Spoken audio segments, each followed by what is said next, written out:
Welcome to Our Drummers Musicians. I'm your host Luke, and today I'm chatting with Ellis, a drummer, multi-instrumentalist and educator. Ellis has been the drummer for GUSH, formerly Paper Tapir, for the past 10 years, playing alongside Louis Smith and Luci Floyd, with Domenic Evans recently joining the band. In addition to GUSH, they've worked with artists like Garage Sale and Grace Robinson, bringing their distinct energy and musicianship to a wide range of projects. In this episode, we dive into Ellis's musical journey, from early experiences with piano and drums to studying at VCASS, learning from jazz legend Graeme Morgan, and navigating different musical styles, from jazz to pop and rock. We also discuss their approach to teaching, thoughts on the music industry, and the ongoing challenge of finding balance as a musician. And if you're looking for some rhythmic inspiration, Ellis suggests checking out Steve Reich's 1987 album Drumming. I hope you enjoy.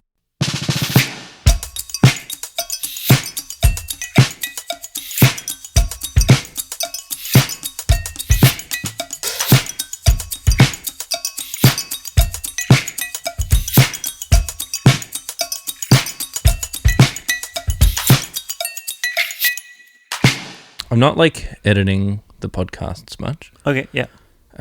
But if there's anything that you want me to cut out, or you want to ask a different question, or I'll say pass. Change, yeah. Or I'll say scratch that. Scratch that from the record. Scratch that from the record. What do they say in court? Can they say can you retract that from the objection? Do they say objection? Mm-hmm. I thought that was at weddings. Oh, they do. Oh, they say weddings. I object. Yeah, I'm getting that all mixed up. I haven't been to many weddings or court rooms.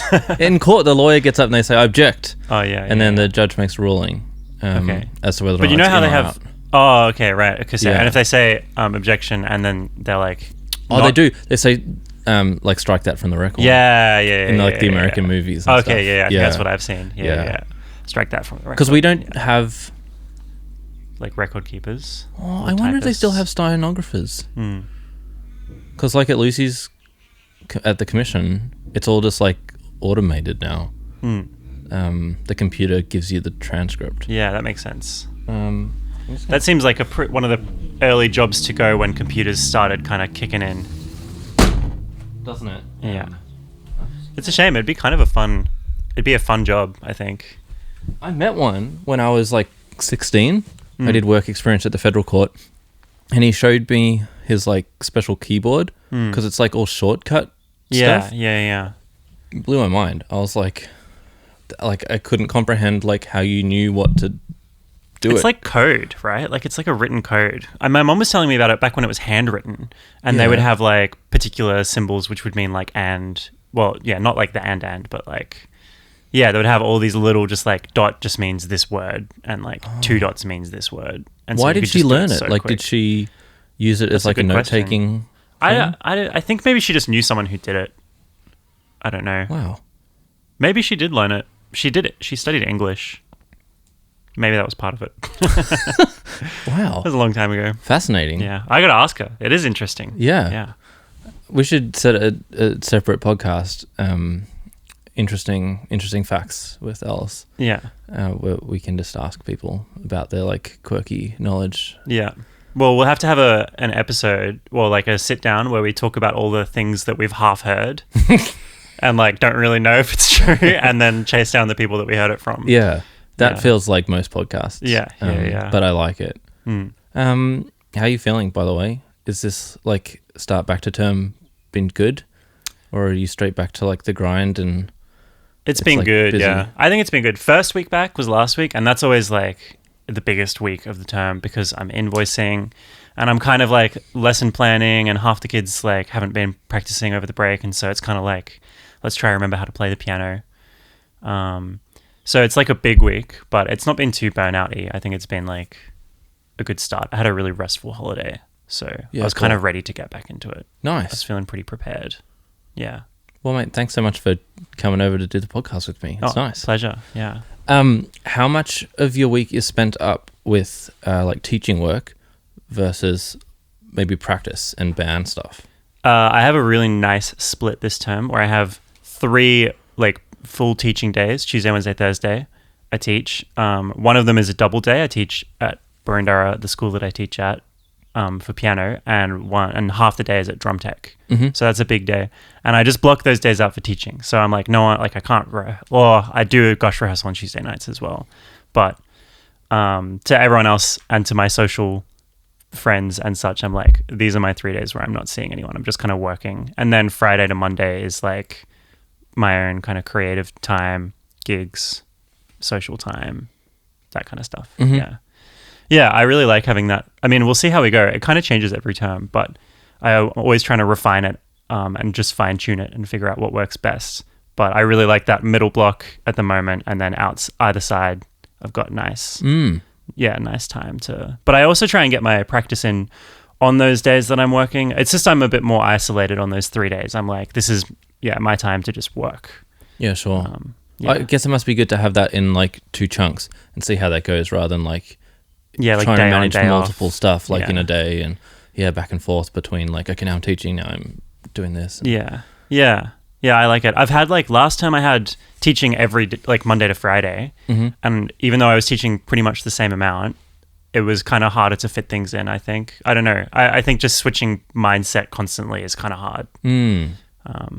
Or I would, get back from work, even though it would only be early afternoon, and I'd be a bit like tired from it and not want to be creative or not want to like rehearse, But yeah, just working a full day, and just you just got to work that full day, and then the next day you got off, and it's all good. Yeah.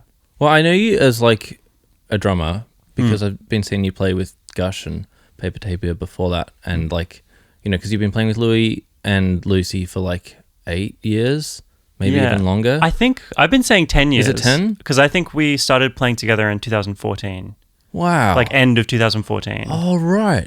I think that's true. Wow. I think it was mine and Louis' year 11 that we started playing with Luci. Oh, cool. Yeah.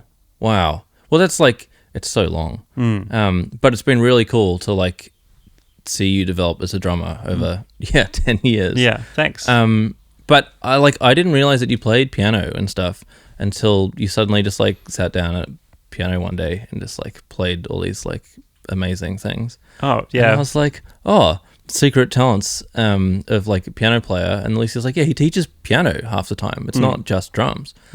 So I teach a lot more piano than I teach drums. Right. Yeah, like it's kind of 3 full days of piano and like a half day of drum teaching. Yeah, okay. And piano I've been teaching for like 6 years, whereas drums is pretty new, which is kind of silly because I'm like a much better drummer than a piano player, and I'm way more qualified to teach drums than I am to teach piano, just because I went to uni for drums and everything. Yeah, sure. Whereas I kind of stopped learning piano during high school. Right. Because you went to VCASS, right? Yeah. I thought, because I don't know much about VCASS and like your non-drumming things, I thought we could explore a little bit about like your very early origins with music, and then come into like, some more of the gigging stuff that you do now. What was it like when you what's your earliest memory of music? So I have 3 older siblings, and so we had a piano in the house, and everyone learnt piano. Okay. And no one continued with it except for me. But we had a piano in the house, and my older siblings were all getting lessons. And so I think my earliest memory is just like sitting at the piano and just kind of hitting notes. Like no one was teaching me or anything, and it probably sounded really bad, but I just remember kind of sitting there and playing. And then when I think I might have been about 6, I was pretty young, I started getting lessons with the teacher that taught my other siblings, and I kind of just very gradually learned piano from a pretty young age.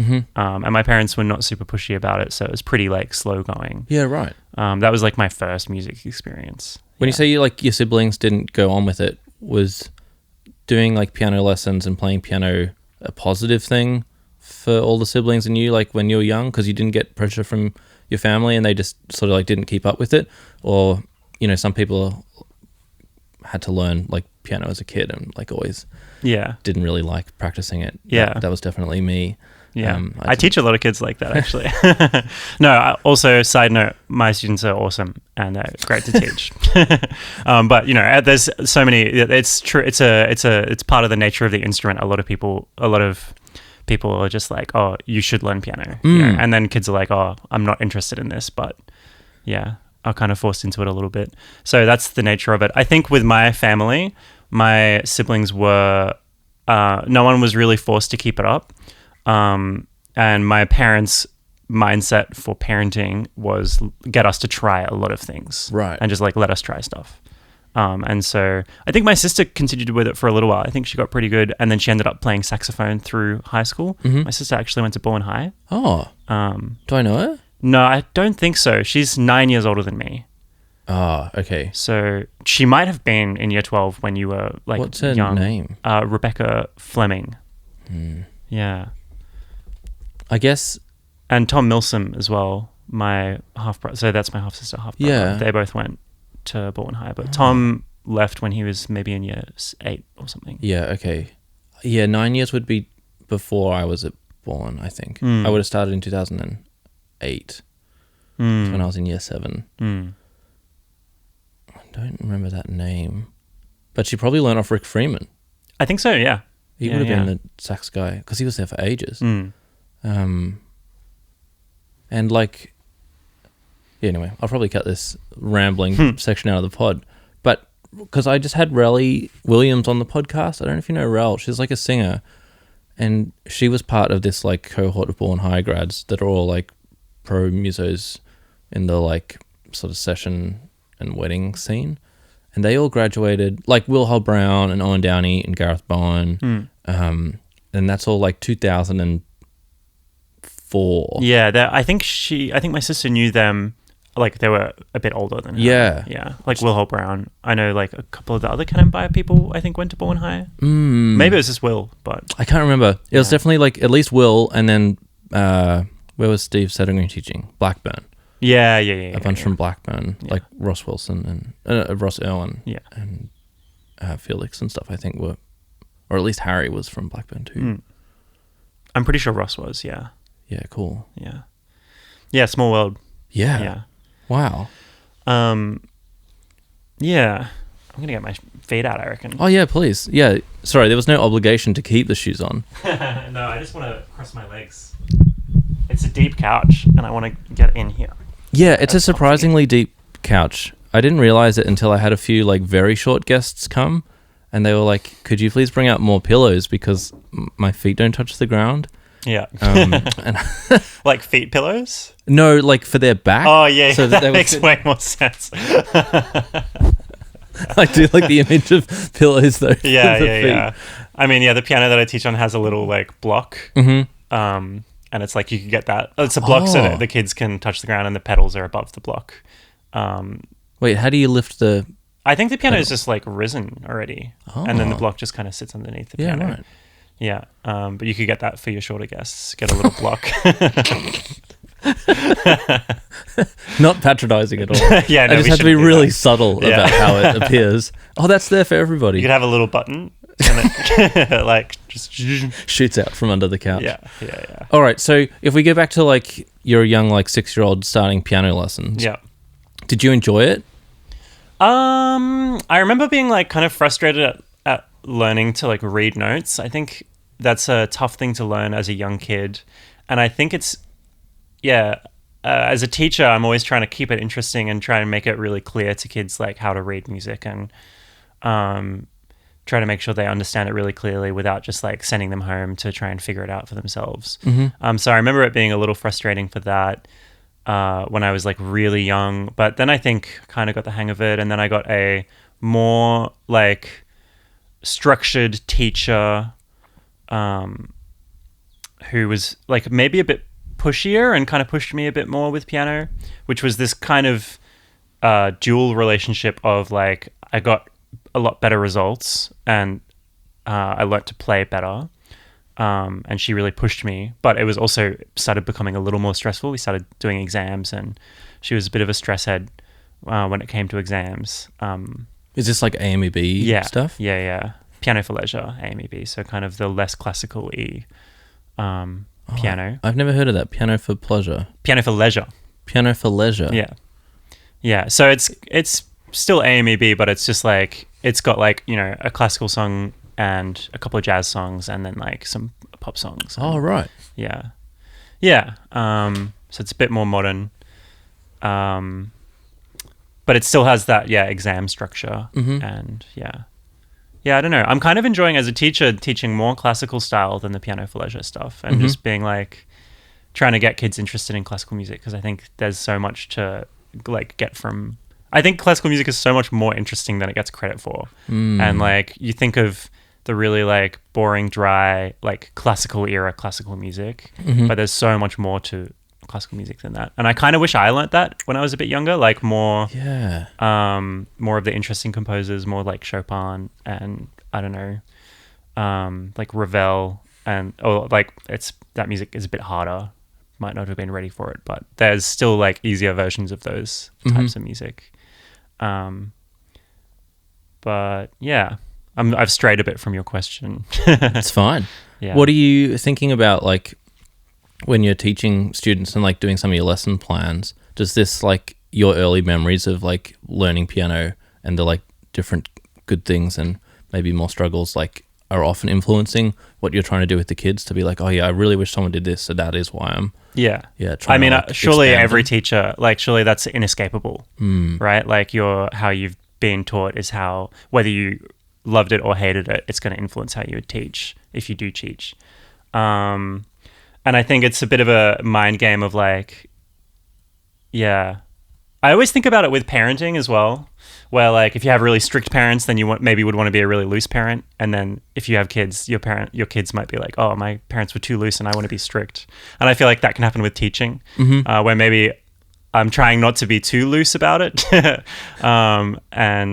but also just making sure I really don't want to make a stressful environment for like kids, because I feel like piano learning and just instrument learning, I think like demands a lot of patience from teachers, and I think if the teacher is not patient, it can make the environment really stressful and unpleasant, which makes like that kid's experience of music stressful. And so I think that's kind of my key thing that I've learned from my experience as a young learner versus my experience as a young teacher, trying to translate that experience into something positive for kids.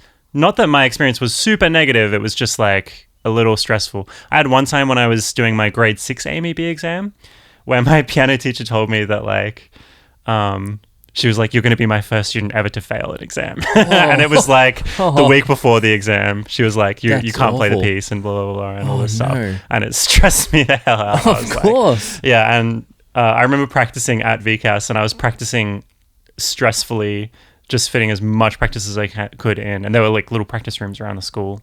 And I was practicing kind of late into the night. Not into the night, but, after school, I was practicing till like 5:30 or 6. And my friend saw me practicing and then left. And then I was in at like 7:45 or 8 in the morning, and I was practicing in the same room, and my friend popped in and was like, have you just been here all night? Like, have you left? And I was like, pretty much, that's kind of it. And wow, that's the thing, is it worked. Like I think I got an A for the exam, or an A minus. And well done. So, well, thank you. Yeah. It was my last exam. I was like, I'm not doing this again. I quit. Right. And then I started learning. I told my parents I wanted to keep playing piano, but I didn't want to keep doing exams. And I started learning piano from Steve Settergreen, because you can do a second study instrument at VCASS. So that's when I kind of changed from doing more classical piano to jazz piano. Okay. Yeah. Do you mind explaining like briefly what like VCASS is? Yeah, it's the Victorian College of the Arts Secondary School. So it's a mini version of VCA. It's a public school, but you have to audition to get in. And you spend half your day doing whatever you've auditioned for. So for me, it's for music, but they also have dance, and they have, when I was there, it was mostly just music and dance. And now it has visual art, it has music theater, and various like sports. It had sports when I was there too, but kids would go there for the academic half of the day and then go off and do gymnastics or diving. Right. They had all these, like Australian ballet. So that was another kind of separate thing. So you're still doing like VCE, like Australian curriculum, but just for half the day. Yeah. So you squish all the VCE stuff into half the day, and then the other half, for me, I'm just doing music. So a lot of music theory, a little bit of playing, like a little bit of ensemble playing, but lots of music theory playing. You're kind of just doing baby versions of all the VCE exam music stuff, so like music investigations and performance and all that stuff. just getting onto that really early. Yeah, right. Yeah. It's in hindsight, it's excessive. It is an excessive amount of music. But it's also great. Like I feel like it gives you such a strong musical foundation. It's a double-edged sword because it kind of narrows your options in terms of if you decide you don't want to do music, you've suddenly spent a lot less time doing other things, I think.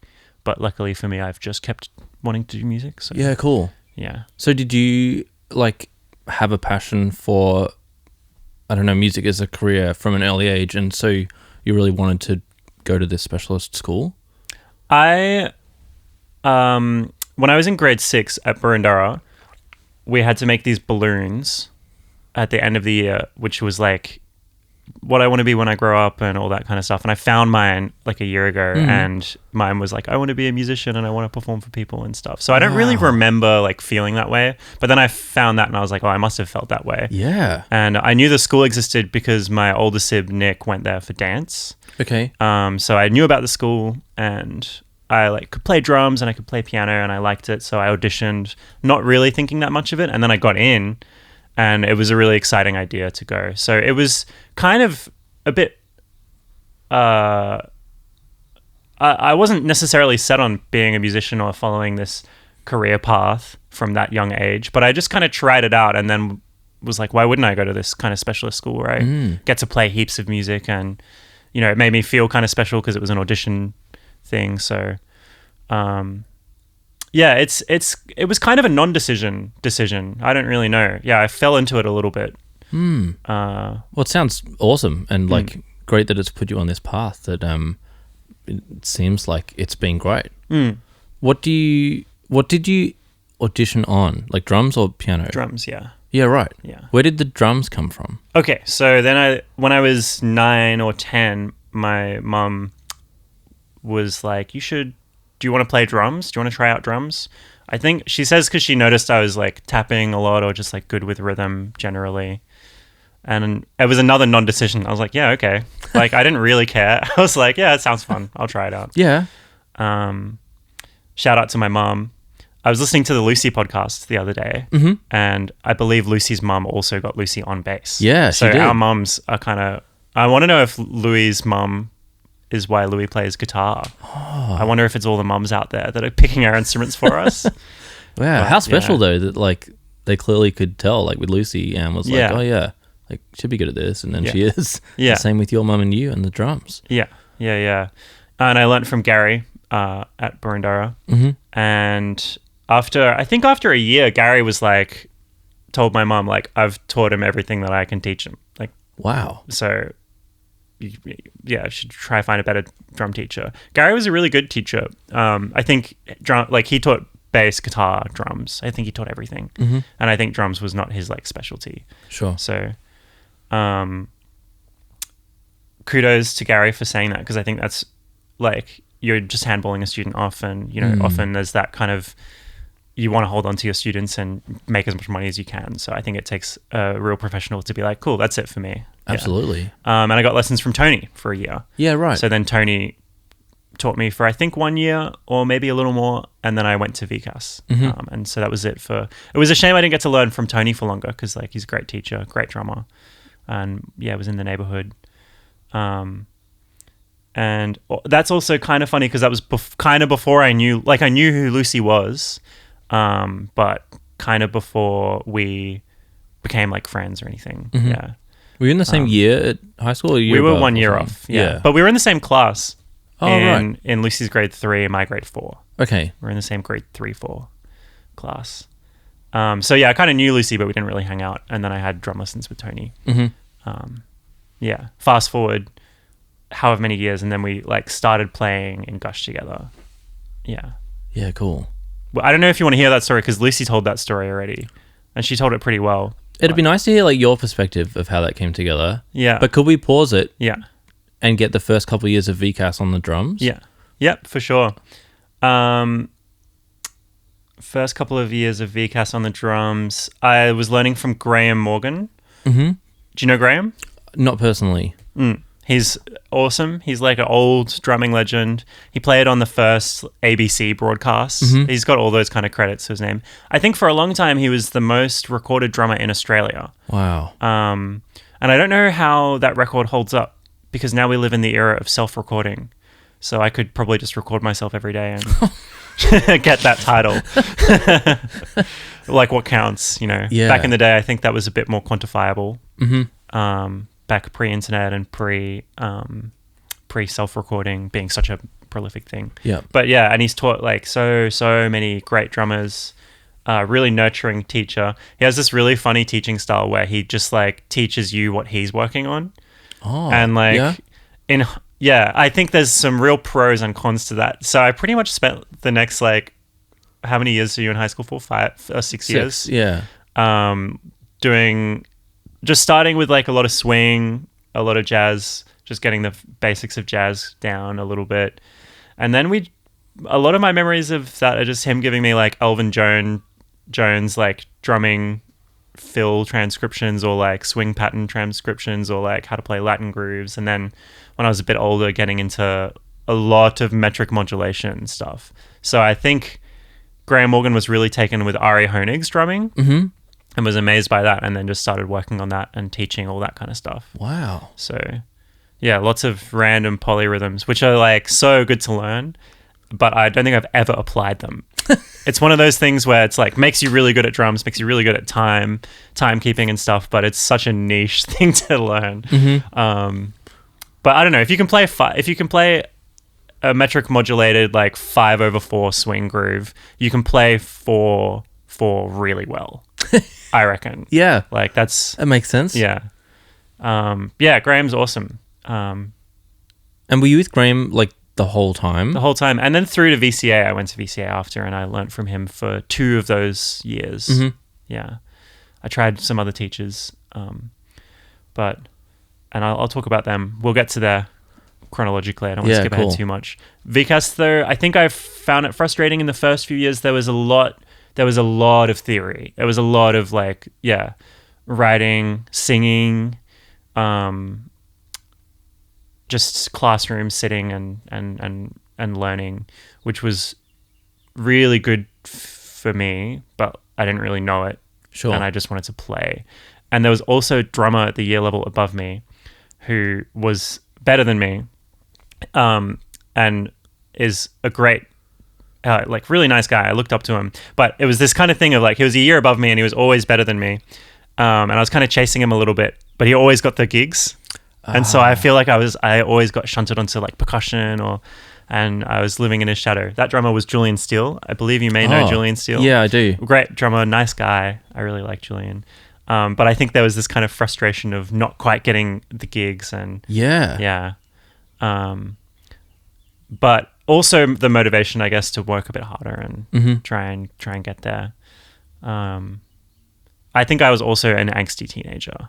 Okay. And so it was maybe just me being like, oh, I want to find problems. and here, I found one. Yeah. It's tricky though, like, because there's only like one drum kit, like in a band normally. So like where you could have like heaps of other kids playing their instruments together, like there's one drum seat. And so, there's a bit of competition to be the one that gets it. I think so.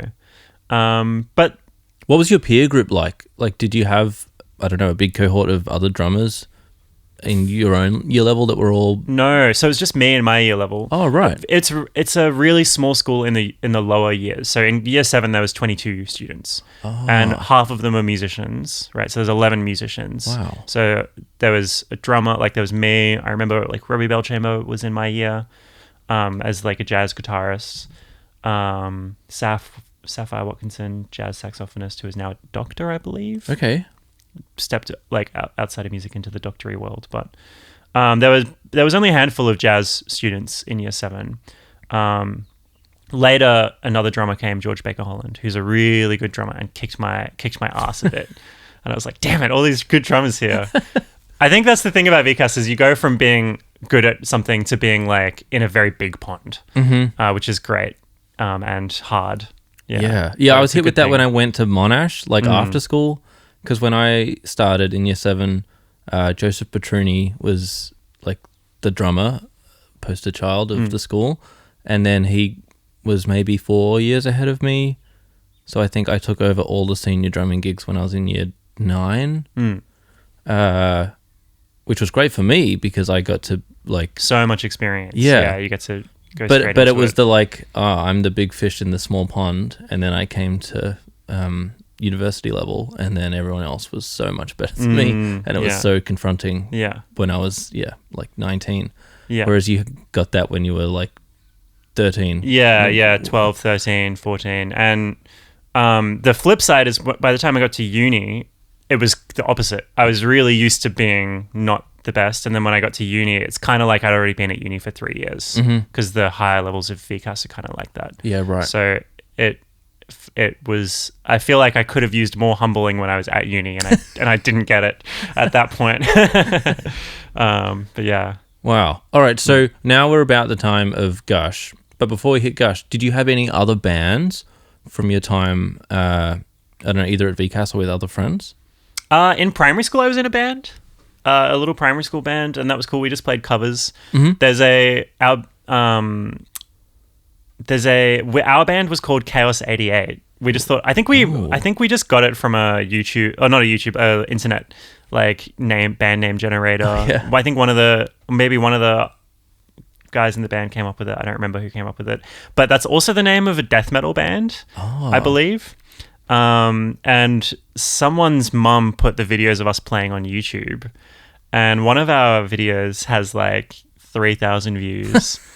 And it's like 99% dislikes. Like people hated it, which is so sad. I find it so funny though. Like these, I'm assuming it's like fans of this band that are like, this isn't Chaos 88. Yeah.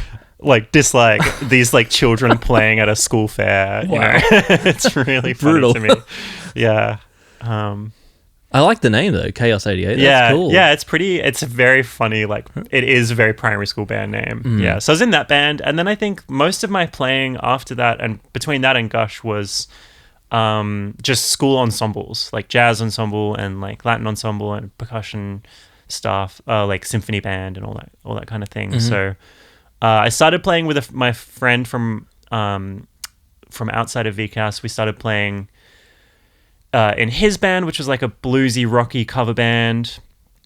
And that eventually formulated into, we needed a bassist, so I got Luci to play bass for that band. And then that band disintegrated, and me and Luci kept playing together. And then me and Luci started playing guitar, and we needed a bassist. And we got Luci on then. And that really, like, Paper Tapir was the first band since primary school that was outside of school. Yeah. So if you're playing like all this jazz stuff and like you know, complex metric modulation music in your drum lessons, where was the passion for music making creatively for you? Like, because when Paper Tapir came together, I guess there was like a bit of like instrumental odd time signature stuff in the very early days, but not heaps. Like it's definitely not a jazz band. Did you feel that your creative passion was away from that kind of jazz and improvised music, but in this like prog rock and all of the other multiple labels in that genre area for you? I think I listened to a lot of like pop rock as a teenager. I loved Foo Fighters.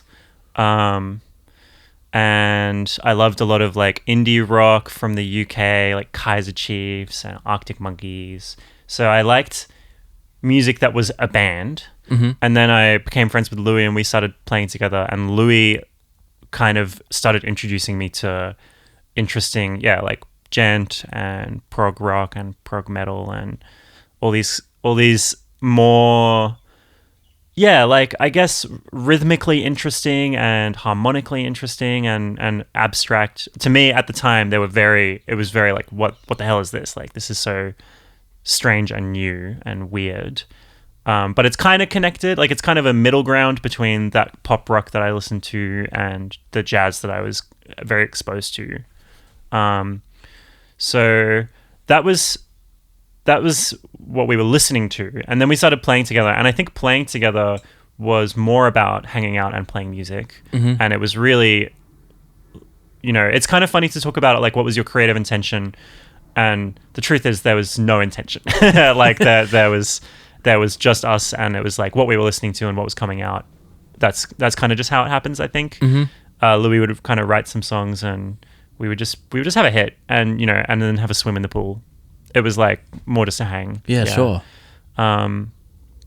And yeah, I remember I was really into this band called the Bennies, who are a punk ska band, and and bands like Smith Street Band as well. Me and Louis were really into them, so that kind of like pop rocky, I guess. And we wrote a bit of music like that when we were a bit younger. But yeah, the Bennies, they're just like punk ska. All their songs are about smoking weed. And it's kind of a gimmick. Like that's the gimmick. Okay.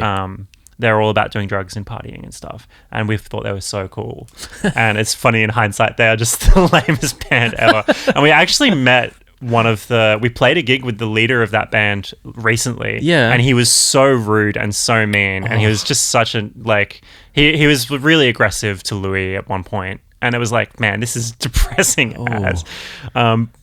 But yeah, denounce. I would like to denounce that band, the Bennies. Yeah, fair enough. Well, what was I saying? I'm rambling. It's fine. Something about so we were listening to them, punk ska, and I called Luci up and was like, do you want to join a punk ska band? Which we like didn't ever play punk ska music, I don't think. Like maybe we did on the first day. But yeah, I think Louis kind of was like, yeah, we can do it, but was not into it, Okay. And it very quickly stopped being that. I think for the best. Yeah, sure. Yeah. Who picked Paper Tapir? As a name? Yeah. I think Luci came up with it. Okay. And we all agreed on it. But you didn't agree on pronunciation, as I remember. No, we didn't. What was your preferred pronunciation? I don't know. I changed it all the time. I think that's the thing, is like none of us really had a way that we said it. Yeah, I think like Paper Tapir is like what we said probably most often, but then some people started saying Paper Tapir outside of the band, and then some of us started saying Paper Tapir, and then we were like, we should probably look up how do you pronounce tapir? Is it tapir or tapir? And I think scientists to this day are still debating, how it should be pronounced. So, yeah. Part of the reason why we changed the name, honestly. Part of it, yeah. Well, what was the journey like being in such a long-standing musical relationship with the trio, and now, GUSH with the addition of Dom? But, like, the experience of so many people in the music scene is that bands that you form in childhood are not necessarily the ones that have lasted. But you guys have been making music and, like, held the journey of different styles at different times and different sounds on different like singles and EPs that have been put out. But it's pretty special that you guys have been making music together for so long. What do you think has like kept that relationship so good? Good communication skills. I think being able to talk out if there's any like tension, being able to talk out any tension is the biggest one. What do you mean by that? Because in any relationship, you're going to have like moments where people feel like they're not being, their ideas are not being respected, or maybe the band's not going in the way they want it to go, or maybe just even within one song trying to settle on how where you want to take that song, or even just getting in each other's hair too much. And I think just being able to like clearly communicate, like you're making that, like I feel this way because of how you guys are doing this at the moment, and I want this to change, and being able, like learning how to do that together and learning how to respect each other properly, I think, and talk things out means that whenever these tensions arise, you just deal with it and change, and you actually change the environment. So GUSH and Paper Tapir has always, I think we've always wanted everyone to have a good time and tried to facilitate an environment where everyone does have a good time. And it's an ongoing thing. And it always will be, I think, with any relationship, with just like with friendships, with romantic relationships, with bands. It's really funny how much a band is like like being in a couple. It's really funny the parallels you can draw there. And I think, communication is the key is the number one key to longevity in a band. Yeah. And I think later, like now, Louis does a lot of the writing. And I think that in one way makes things a bit simpler because, generally I think when bands write together like we do, someone needs to have the executive decision power at points when there are some disagreements. And I think kind of respecting who has that at what time is important. And democracies within bands can not work sometimes, I think. If it's like, we'll vote on an idea, one person can always get outvoted and then be left out. And so I think there's kind of this way of like being part democratic and voting on ideas and seeing who likes what the most and going with that. And partly making sure everyone's ideas are getting in there, even if it's not fully democratic in that way, and kind of compromising. Yeah. Yeah, sure. Yeah. That was kind of a long-winded answer, but I think there's a lot of moving parts to what keeps a band going. Yeah. It's really interesting though to hear you articulate it, especially in like the practicals and parallels of like a relationship, all the different nuances of making sure everybody feels like the input is valid and included, but also like practical decision makings of like managing different people at different times too. Yeah. Yeah, I mean, that's just the personal side. And then there's the musical side of like, you have to all like the music and you have to, I think the music, when it's over 10 years, has to grow and change for it to be interesting to people. Yeah, and I think it has done that. And I think it's going to keep, I think it is doing that right now. And yeah. It's pretty cool. Especially like, I think about how you used to drum when I first came to see you play with the band versus now. And like, your skills have improved like immensely, and thanks. Like you get great tone out of it, and like it's as if there's two different people now. Like you used to be quite soft and gentle, and now way jazzier. And now it just feels like you've come into your own, and like there's this confidence and this massive sound that you can bring out, and you don't like take your shirt off at all the gigs anymore. But like that was a fun phase. Yeah, it was a good phase. I'm like too it's funny. It was a good phase to do, but yeah, I'm too self-conscious to do it now, I think. But I think it was good to do when I was like really skinny, and like, I mean, I still am quite thin, but now that I exercise, I feel like I'd be showing off if it's like, like look at my muscles kind of vibe. Not that I even have muscles, but back when I was like really scrawny, it was like not a cool thing to take off my top. So I could kind of do it. You know what I mean? Yes. Yeah. Yeah. There was less about the look at me, and it was more about just the intensity of the moment. Yeah. And also I think it was a bit of a body positivity thing for me at that time, where I was really self-conscious, and it made me feel like it didn't matter. Yeah. Or I don't know. I guess that'd be pretty empowering then. I think so, yeah. For context, if it was like a hot day as well. Wouldn't be for every gig. It's like, I'm working hard on the drums, the stage lights, I'm getting sweaty. But yeah, now I don't think I would really do it unless it was really sweltering, unless it was a really, really hot gig and it was like mostly like friends around and stuff. I think I would be a bit self-conscious otherwise, but yeah. Yeah, that's about my top off era. It's a fun thing to look at the development of your playing for so long and all the different things that come out at different times. You went through a phase of playing with quite a few different bands. What was that like, where you didn't just have one main act going on, but you're jumping from one session to the next session in different bands and different styles? And sort of like the juggling act of doing so many different things. I think it's good. Like, it's really important to do at some point, just play in a ton of bands and play heaps of different kinds of music and get really involved in the scene. I think for me, it was unsustainable. It was a lot. It was just like, you don't get free time, essentially. So I think at the most I would play in 4 bands at one time. And there were 4 pretty busy bands, and I was studying and working. So it was a lot. It was pretty much like, you just never stop doing things. But musically, I think it really did forge me a little bit, because I was playing a couple of gigs every week in different bands and learning a lot of repertoire, and most of the bands we were kind of writing together. So it was a lot of experience in, how to work in a band, not just perform and play, but how to work together with many, many different people. Versus now, I think I really appreciate having my own time and being able to put time into my own skills with drums and piano and think more seriously about my teaching.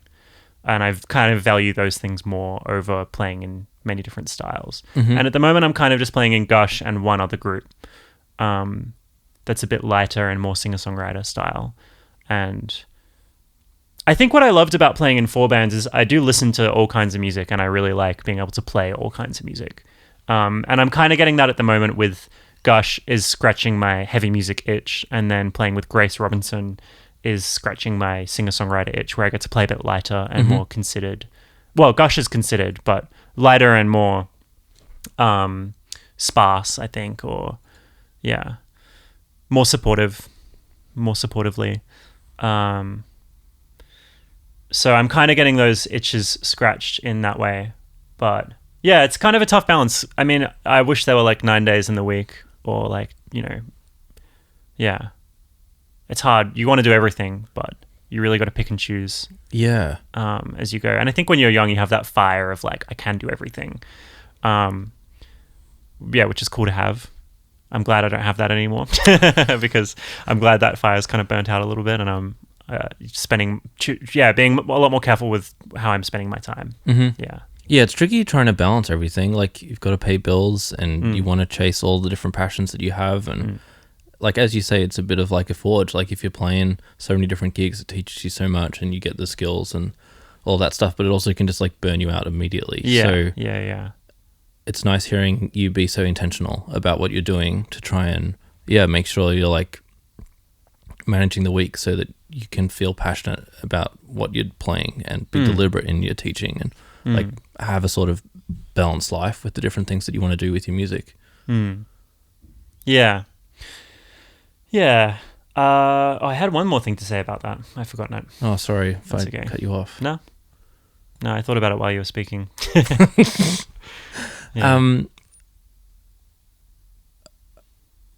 I was trying to think if I could think of anything else to ask you that might prompt it back, but I don't think I can.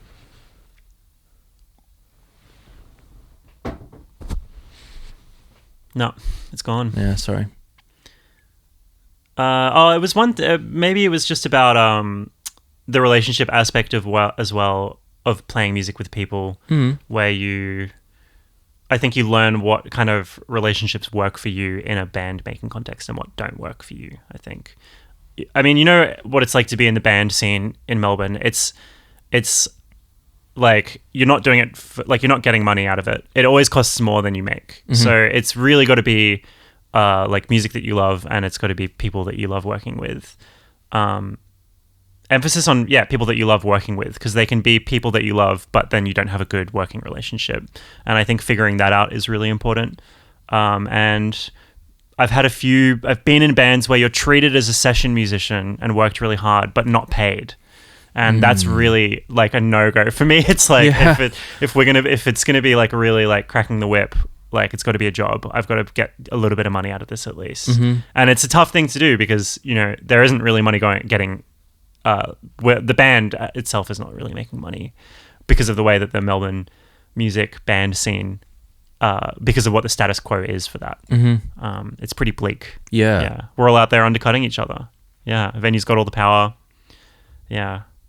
The money's not coming back into the bands. I just I'm about to play a gig with Mara Golden, and she was telling me that now she's only playing venues that will offer a guarantee, and that there's a few more venues that are starting to do that, but it's definitely not the majority. No, I can only really think of Shot Kickers that do it.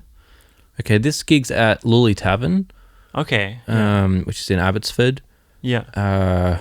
I can't remember where the other one was that she was talking about.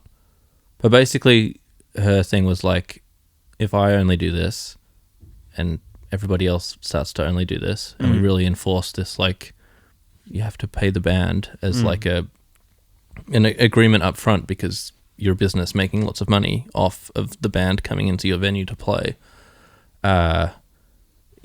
to actually like include the band in receiving some kind of money back. Like, it's not like it's very much. Like, we're talking about like a guarantee like $400 or something for the band. Yeah. For like an originals set.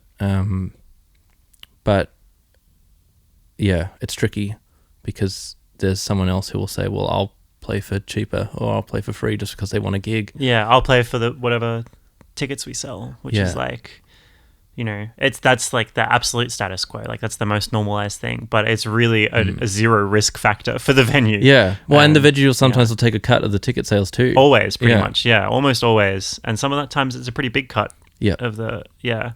And you got to pay the venue's like in-house sound guy another $100. Yeah, I mean, usually 200, 250. Is it that much now? Yeah. I've been out of that. It's a lot of money, which is great. Like, they should get paid that much. They work hard, but also most of the time they're the highest paid person in the room.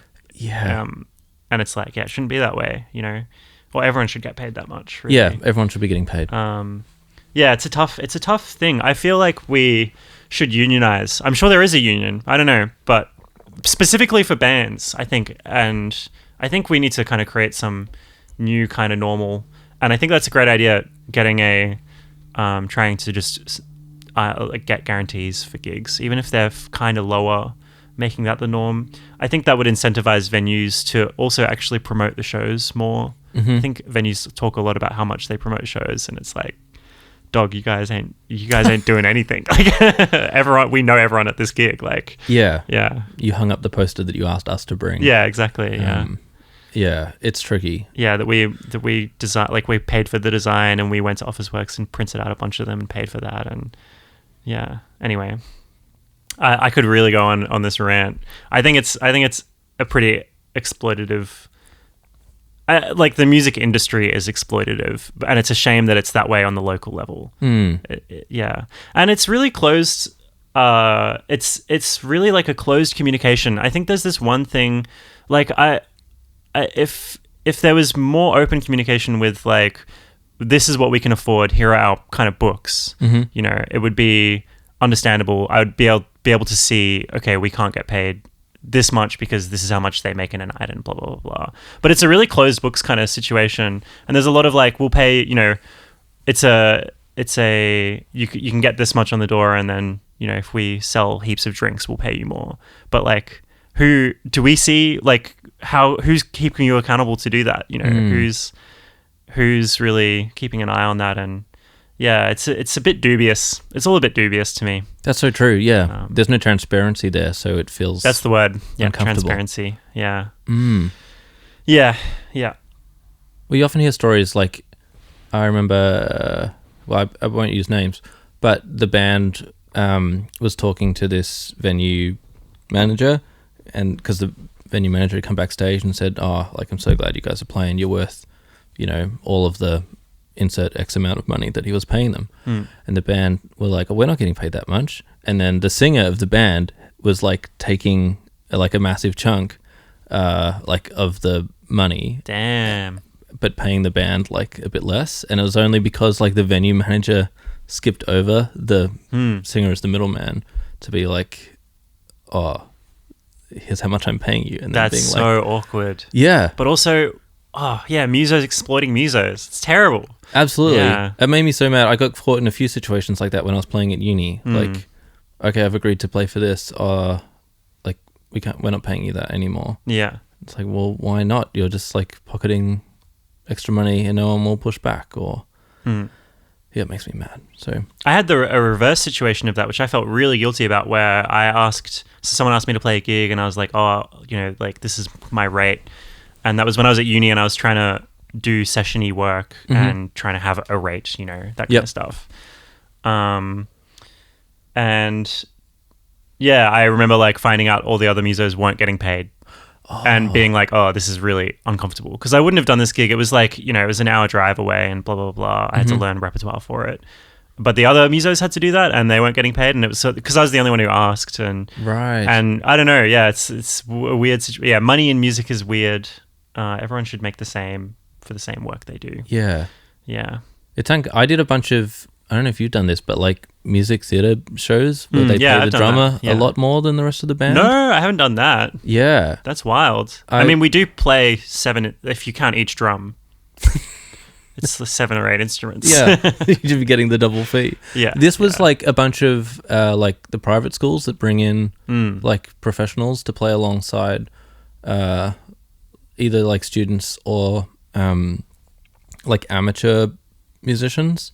So like a bunch of these schools had like a community band type orchestra in the pit, and you know, they were getting paid X and I was getting paid a lot more because I was the like professional drummer, and they were just the, I don't know, almost like volunteer musicians coming to play for the fun of it. But it was such a weird vibe because it was like under the guise of, well, if the drums fall apart, like this whole thing's gonna fall apart. Like we need the drums to be excellent because you know, all the kids are trying to dance along to this, so let's make sure that we hire a good drummer. Yeah. But then it's the weird vibe of you're sitting in the pit with like all the other band who's like doing the same amount of time and playing on their instrument. But then I'm paid a different rate, and then like so's the MD. So it's this weird like we're all in here doing the same thing, but it creates tension. Yeah, it's a weird world. Music, and I think that's why I don't want to harp on too much about you know, music industry stuff. This is the last thing I'll say about it. But I think that's why it's like easy to like, because music and money is an uncomfortable combination, because you're doing something you love and like you know, you really want to do it and it's part of your identity. It's really easy to like be exploited because of it. And I think feeling uncomfortable for getting paid makes it so easy to not get paid while doing it. And yeah, that's a slightly different situation with what you're in. I can kind of see the logic of it, where if they're kind of more doing it as a community thing and you're a professional musician, you're getting paid for your, like the time that you've studied, for all the work you've done behind, you know, even though you're all working the same amount on the set, the amount of years of work you've done prior to it. But it's still an uncomfortable dynamic, I think. Can I ask you this slightly separate to the industry, but like in the band scene, where there is like specifically in Melbourne, but there's lots of people that play just because they want to play, and then like how does it work in your mind to have say like your band GUSH come and play in the same scene where you want to be able to make like some money from your music, but then there's also people that just want to play but they play in the same venues? Does that make sense? What's the question? I don't know, your thoughts on said scenario? I mean, I think there's room for all kinds of folks at all levels and at all levels of wanting to make money from it, like all levels of wanting to be professional. And I think it's, you know, it's a tough one. I really don't want to like gate venues, you know. I don't want to be a gatekeeper for performing, right? I think everyone should be able to perform. And I think maybe, you know, that's what weeknight gigs are for, and bands that are more serious maybe get the better slots. I feel like there's room, like there's room in the week, there's time, and there are more venues. Like there are some venues that really are more professional venues, like Northcote Social Club or whatever.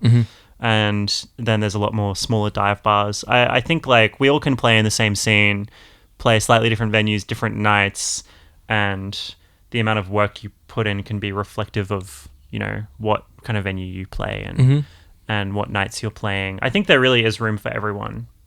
And as a, you know, GUSH has been playing for such a long time, and the reason why, like, I think we're a good band, and one of the reasons why is because of the amount of gigs we've played when we weren't a good band.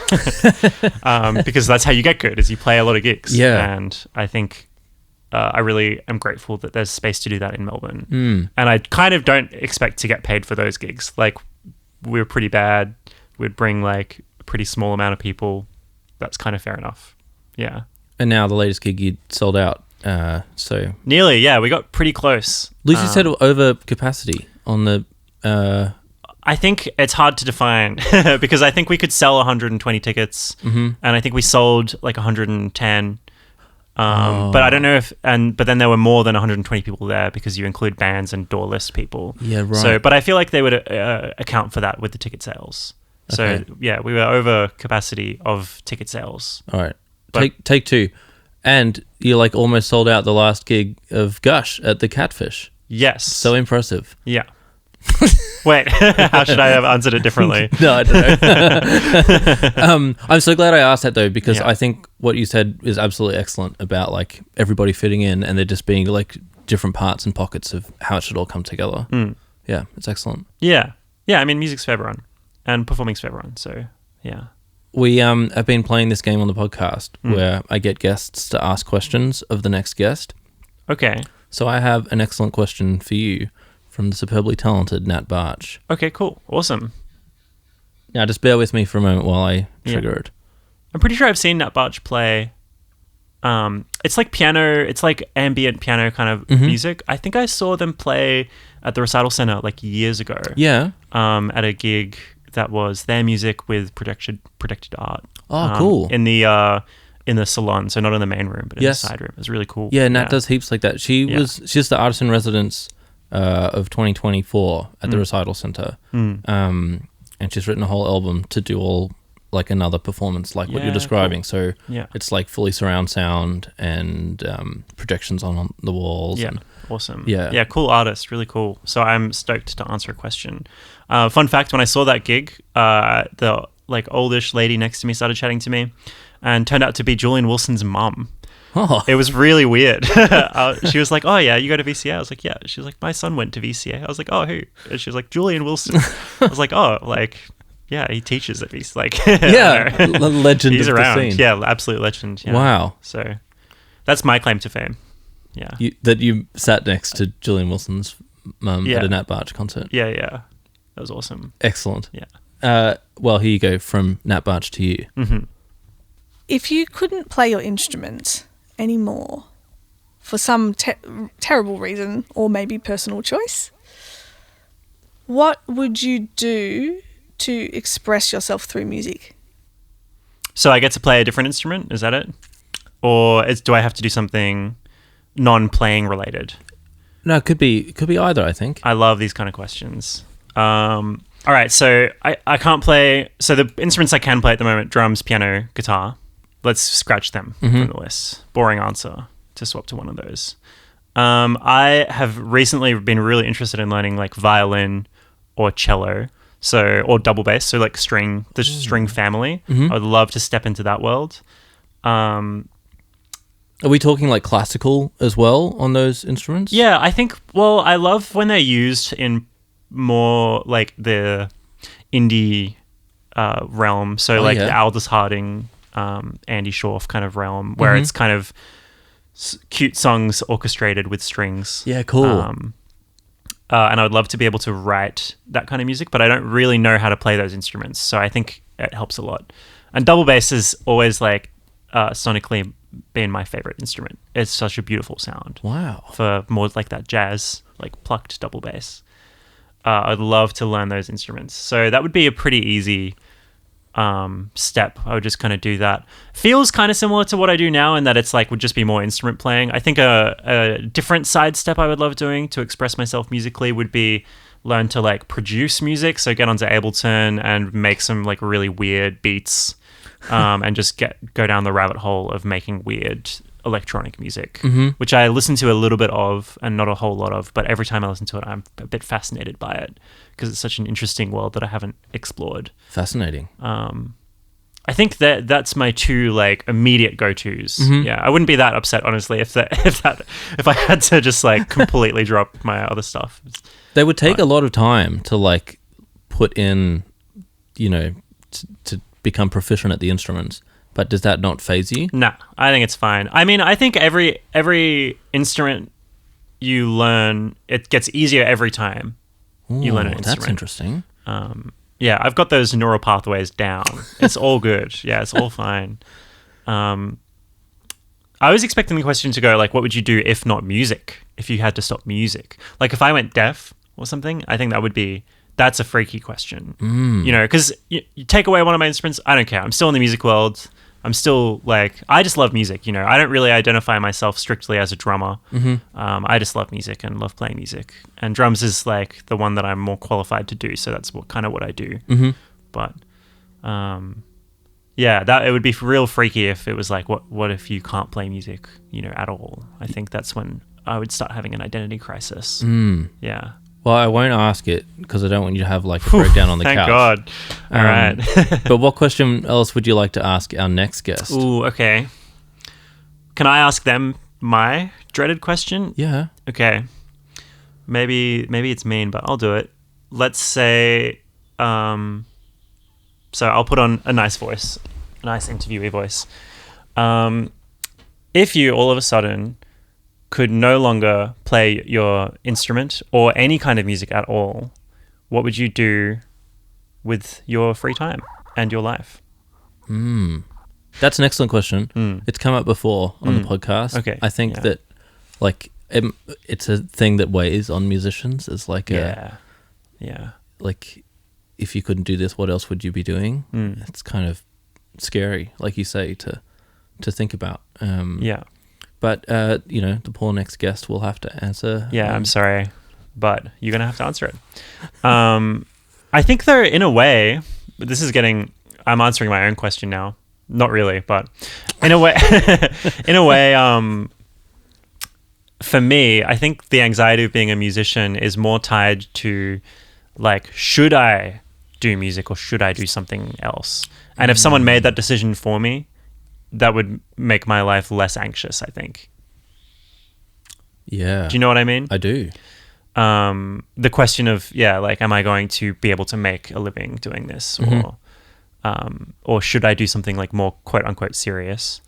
Which I don't really believe, but it's that kind of voice is always there. That's interesting though. What do you mean by like more serious? Oh, more like, you know, just get a 9 to 5, you know, go get a proper degree and get a 9 to 5 and pay tax. I pay tax. Earn enough money to pay tax. Yeah. That's it. Whereas if someone was suddenly like, music no longer an option, I'd be like, okay, cool. I don't have to think about that anymore. And I would just be thinking about what I would do instead. Decision making is hard, and having people make decisions for you is good sometimes. That's interesting. It makes me think of you saying like the instruments were just like sort of put onto you, and same as like VCASS, and like someone else has made these like big calls of like, play the drums and you're welcome to the music school. Now you're in it. And just got to go. You just got to ride the wave, baby. Yeah. And hope that the wave doesn't ask you what direction you want to go in. That's when it gets existential. Yeah, very quickly. Yeah. Can I ask, before we do the like rapid fire 5 questions to finish, what is the most recent album that you've listened to? It was in the car on the way here. Or do you mean top to bottom? I meant top to bottom, but tell me both. Okay. On the way, I have a bunch of CD, Wayne Shorter CDs in my car. And so I'm just kind of going through those. It's one of those like 5-in-1 CD packs, you know. Do you know which album was playing? Yeah, it was Etc. Okay. Which has Joe Chambers on drums. And Herbie Hancock on piano. And it's pretty cool. I haven't really listened to it much, but it's pretty cool. Top to bottom, I think like this is not super representative of the music I listen to, but Magma by Gojira. Oh, I do not know this at all. It's like metal. It's I think they're the most famous like French metal band. Right. It's a bit proggy. It's very like listenable metal. Okay. They played at the Olympics, I think. Oh. Yeah. Wow. Yeah. Yeah. Okay. But my friend Don, I asked who his influential drummers were, and the Gojira drummer was his. Yeah. Right. So I've listened to that top to bottom a few times the past couple of weeks. Shout out to Dan at Gut Wrench Records. Yeah. Did I pronounce that right? Gut Wrench, yeah. Gut Wrench. Yeah. Yeah. Who GUSH has now signed to. Yeah. How's that relationship been? Awesome. Yeah, Dan does a lot of work for us, and we toured together. So Dan hopped on our tour with us and filmed, and then we played some shows with Dan's band Spouse, and we're going to release music alongside Spouse. So we're going to do a little split. That's the plan with them, because they're a really great band and really nice people. Yeah, cool. Yeah, Dan's awesome. Oh, I always say Dan. Don is awesome. What was that last? I should ask about this tour before we finish up, because you just, at the time of recording this episode, you've recently finished a GUSH East Coast tour. Adelaide, Sydney, Newcastle, Canberra, Brisbane. Yeah. Melbourne. Yeah. Yeah. 7 shows. I should have counted. One of those numbers. I wasn't counting either. That's right. I want to say 6. It was a lot. It was like over the period of a month, every weekend. Yeah. Plus the Melbourne. Yeah. Show. Huge. How was the experience? Really fun. It was awesome. I mean, we love touring together. We get along really well, and we know each other well enough that we can, take care of each other on the way. And the shows were great. People came to them, which was so cool. It's like really awesome playing in cities that you haven't been to, and then people come to the gig, and it's like, wow, all these new people who are kind of interested in the music and want to hang out. It's really, really great. Highlights, I guess, would be like Canberra. We sold, I don't know if we sold it out, but it was really full, the Canberra show, and we played at Kebaba, which is the best venue in Canberra, shut down. Sideway. Oh. And so it's just Kebaba now. Is that the upstairs of the kebab shop? Yeah. Which Don just like books it. Don just hit them up and was like, "Can I put gigs on upstairs?" And they were like, "Okay." They're really nice. Awesome. So but it's actually a really good room, and it sounds good, and it has like you're playing in a kebab shop, so it smells like kebabs and little mice running around upstairs. But it's cool. It's a cool little space. Yeah. And because Don's label is from Canberra, they could really like help us push that gig, and they could generate a lot of interest. So that was really, really fun.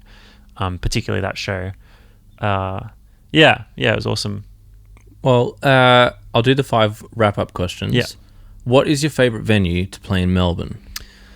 My go-to answer is Northcote Social Club, because it's got a great stage. It always sounds good. Always has good sound techs. Has a really nice green room, and it's a nice bar generally. So that's kind of my go-to answer for like a bigger venue.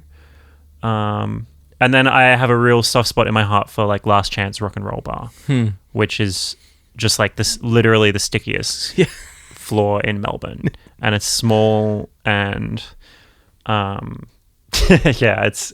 a funny vibe. It's like the most dive bar. Yeah. But it's like kind of a good sounding room as well, and it's really small, and so I think those 2 venues. I think I had to give you 2 venues, like a big one and a dingy one. But yeah. What would be your dream venue to play at? Forum. Yeah. I got to say it. It's always been like a bucket list. Yeah. Although, funnily enough, I've been to a few shows there lately that I've like not loved the sound at. Ooh. And I've just been like, yeah, what is it a tough room to mix, do you think? I don't know. I haven't heard a bad mix at the Forum. I haven't been heaps, but I've been to at least 5 shows there. Yeah. 2 in the last 2 years, and they were both excellent. Like Matt Corby and Kings of Convenience. So nice. Like big band and like acoustic duo. Yeah. They were both like great. Acoustic duo would be awesome. I saw Aldous Harding actually, and that sounded really good a while ago. That was a great sounding gig. But yeah, I saw Alex G there last year. Okay. And it was like the boomiest kick drum. Oh. I think I only really care about how the drums are mixed. And the kick drum was too loud. Or like the drums in general were just so loud. And yeah, I think I also had a specific idea of what I wanted that group to sound like. Do they have 2 drummers? Nah. Does G-Flip play sometimes or something? No, they just have the one drummer. Okay. Yeah. Or at least at this. Do they play anymore, or do they just sing? Who's that? G-Flip. Alex G. Oh, you said Alex G. Yeah. Sorry. Yeah. That's okay. Yeah. Okay, yeah. Scratch that from the from the record. Strike that from the record. Strike that from the record. Sorry, you saw Alex G at the Forum. Yeah. Okay. Did it like massive floppy bass drum sound? Is that what you meant? Or like just too loud? Not floppy, just really loud. Yeah, really loud. And the drummer hit really hard, which like personally I didn't want him to do, but even so, it was mixed too loud. Right. Like if they were playing that loud, it could have just been a little bit more back in the mix because it was really dominating. There are a few songs where it worked well, and a lot of songs where for me it didn't work well. Yeah, okay. And I think it was more a mixing thing than a performance thing. And I saw Big Thief there, and the bass was really woofy. Ah. Yeah, and it was like I couldn't hear the bass, and I was kind of right at the front. It was really woofy. That's disappointing. They're the last 2 gigs I've seen it for him. Yeah, right. So I would love to play there. Sorry, this is the rapid fire section. It's fine. And I'm like la la la la la la. I've only ever like I was raised to like try and stand by the sound desk as much as possible. Yeah, because Or, that's like, where it's mixed for. Yeah, middle of the venue. Yeah. So I've never stood in a non-good spot, I Right. should say, at the forum. Yeah. I've never been. You're at the always in front. that center area. Yeah. I just like being. I want to be able to see the band. Otherwise, I get disengaged. Like I want to You're be quite tall, though. kind of close. Oh, you want to like? Yeah, okay. Yeah. I always feel uncomfortable because I'm not really tall, but I'm over 6 foot. So Yeah. like I feel very like I'm blocking someone from like being able to see anything if I stand too close to the My front. ethos is like I'll never cut in front. I'll never push my way into a crowd, Mm-hmm. but I'll get there early. And then like the other tall people can form themselves around me. Yes. You know what I mean? Mhm. And we can make like a line or like a bubble of tall people. that Yeah. people can You go make it around. clear that you're there early so everyone else Yeah, can yeah. move around. Yeah, Yeah. nice work. And if I'm blocking someone as well, I'll be like, do you want to go in front of me? Yeah. If I'm like clearly blocking someone's view, I'll just swap with them. Yeah, Nice. it's no big deal. But I think it's like, we're tall. We deserve, like, we can go to the front sometimes. It's just like we shouldn't push in front of people. Yeah. That's the only thing. I agree. Well, maybe I'll come to a gig with you and Yeah, give we me the can- confidence to move We forward. can hold hands and Yeah. Stand right at the be front. tall, make a wall. And check in with the sound guy. Yeah. Maybe we can like come in early just to like give some feedback for like what it sounds like right up the front. Yeah. He'll I- love that. He'll really love that. I think the forum, a lot of those like bigger bands bring in their own front of house guy. Mm. And so maybe it might just be like it must be really hard for them learning like new rooms each night every on night, the tour. yeah. Would be. Yeah. Yeah. Yeah. Super long side tangent to rapid fire, but we'll continue. What is your coffee order? I change it a lot. I think variety is the spice of life. What's it right now? If you were to go get one today. That's the thing. It's different every day. Oh, It's different okay. Every day. Yeah. Right. Which actually, I feel like I should settle on one because they're like, what coffee do you want? And I'm like, and I have to think for a minute. Where for a while it was an oat cap. Okay. I just like saying oat cap. But lately I've been like, coffee is too expensive to get alternative milks. I'm pro alternative milks, but like if a coffee is already $6.50 and it's pushing up to $7.50, I'm just gonna get like a cappuccino, I think. Yeah, but I like cappuccinos because they have the chocolate sprinkles. Side note: I went to London earlier in the year, and in England generally, I would be like, can I get a cappuccino? And they'd be like, do you want chocolate sprinkles? Oh. And it's like, yes, I ordered a cappuccino. What do you mean? And like, I'm a bit embarrassed that I want the chocolate sprinkles. So I'm always like, why do you have to out me like that? Like, do you have to make me say it? Like, yeah, I don't know. Side The note. So- defining character of the cappuccino. yeah, to me, that's what it is. But I think like it's about the froth or the milk or something. I Right. don't know. Yeah. But for me, it's all about those little chalky sprinkles on top. Nice. Yeah, the expensive coffee is why I never started drinking coffee. But to hear that it can cost like $7, It's getting up there, yeah. wild. It's really getting up there. At like a regular cafe as well. It's not even like, I don't know. Super bougie. Yeah. Wow. Yeah. What is your favorite venue to get food at after a gig in Melbourne? Like favorite food place.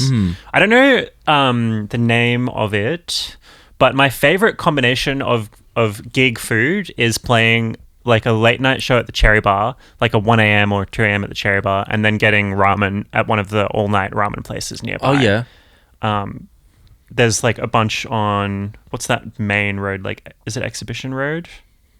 I don't know where the new Cherry Bar is. Yeah, okay. I forget what the names of the city streets are, but Yeah, there's a couple of ones just off the back end of Chinatown. Okay. And I just think it's great. Having like 2 a.m. ramen is such a good vibe. Like I will say yes to the gigs to do that. Like I don't care about the gig. I just want to get the late night ramen. And there's no other way I'm getting that late night ramen. Like I don't stay out that late really. Yeah. That's cool though. I like that. Final question. What is one piece of advice that you would give to your younger self? What? All right, you have to give me an age. Maybe like high school or primary school. Oh, pick whatever you want. Or do you want me to pick uni? for you? Maybe just younger. Yeah. Okay. All right. I think for most of them, it would be. Oh, there's too much advice. I feel like check out possibly getting diagnosed for ADHD would be one of them for a really young self, and then that might have drastically altered my school experience. Another one would be in university would be, hey, like work harder. You're not as good as you think. Yeah, there's a lot. I could keep going, but I feel like they're the main two for me. Yeah. Well, insightful. Thank you for sharing. That's okay. And thank you for coming on this podcast. Pleasure. We've been trying to do this for ages, so I really appreciate you coming around. And yeah, you're an awesome drummer, Ellis. Thanks, and, I appreciate it. Yeah, this has been a lovely chat. Thanks for sharing your history and some extra thoughts about the industry too. Yeah. Was there anything that you wanted to share on the podcast that I didn't ask you about that you were like, oh, actually, I really wanted to talk to you about? No. Excellent. I reckon we've kind of covered it. I would maybe like to say in closing, can I just like promo some stuff I'm doing? Yeah, but this episode's not going to come out until next year. Oh, yeah, okay. In like June. Well, keep an eye out for... No, do you know what I'm going to do? Can I film this? And then I can post it on the pod? Yeah, sure. Yeah. All right, Ellis, thanks for coming on the podcast. What can people check out that you're getting up to in the next coming months? People can check out... they can just keep an eye out for GUSH. I don't know what GUSH is doing, but we're doing something. Mm-hmm. We're always doing something. So GUSH, the GUSH band, we got stuff happening. And I'm playing drums for Grace Robinson, and she's a really excellent singer-songwriter in the realm of Julia Jacklin and Phoebe Bridgers, that kind of music. Cool. And there's a first headliner show coming up later in the year, and that's going to be really, really cool. I don't know when exactly, but nice. Keep an eye out. Grace Robinson band and GUSH. Yeah. Is there any more GUSH merch left after the big tour? Not much. I think hoodies are out. Wow. Hats definitely running low. We might have some tees. But yeah, people are liking the merch, which is cool. Can they buy them online or only at a show? They can like hit us up. Yeah, they could message us. But we bring it to all our shows. Yeah, and nice. we have a bunch of shows coming up, so yeah. Oh, thanks for coming on the pod. Thanks for joining us on Our Drummers Musicians. I hope you enjoyed diving into the world of another musician as much as I did. Help us grow by leaving a review and sharing the podcast with your friends, family, favorite artist, or anyone else who might enjoy it. For more info and updates, visit ourdrummersmusicians.com. See you next time.